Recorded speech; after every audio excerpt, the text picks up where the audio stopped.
চকবাজার মোড়ে জ্যাম থাকবে না সেটা কি কখনো হয়? আর এই মুহূর্তে এমন অবস্থা, যার যেদিকে খুশি সেই সেদিকেই দিতে পারে গাড়িকে আর কি, কোনো কিছু নাই। যেমন দেখেন এই রিক্সাটা এখানে এসে ঘুরতেছে, আর এখানেই ঘুরবে। আর সব জায়গায় তো এমন পরিমাণ মোটর রিক্সা বাড়ি গেছে বলার মতো না। বিশেষ করে মোড়টার কথা বলতেছি, অলিহা মসজিদের সামনাসামনি যে মোড়টা আছে চকবাজারের মোড়, সেই মোড়ে এখন কোন দিক থেকে কে যে ঘুরাই দেয় কোনো কিছুই নাই।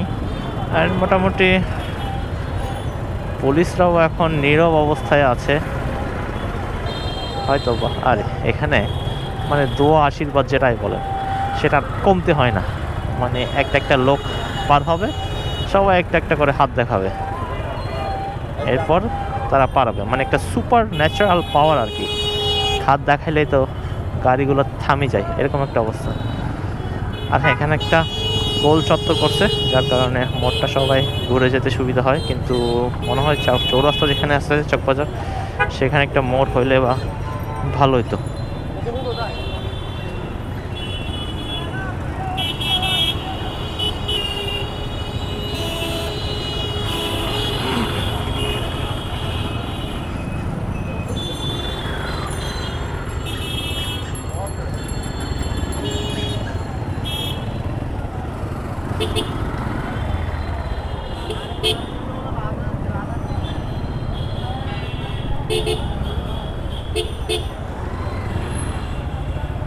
আর এই তো ব্যস্ততম চকবাজার।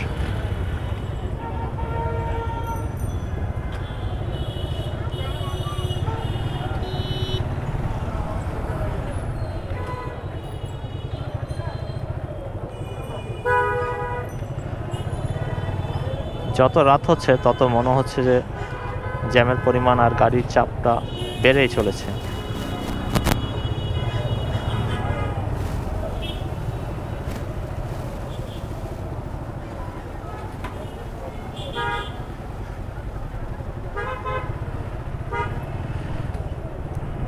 কারা কারা আছেন চকবাজার কমেন্টস করে জানাতে পারবেন। আর চকবাজার তো ক্রস করলাম, তাই আসলে বিদায় নিচ্ছি।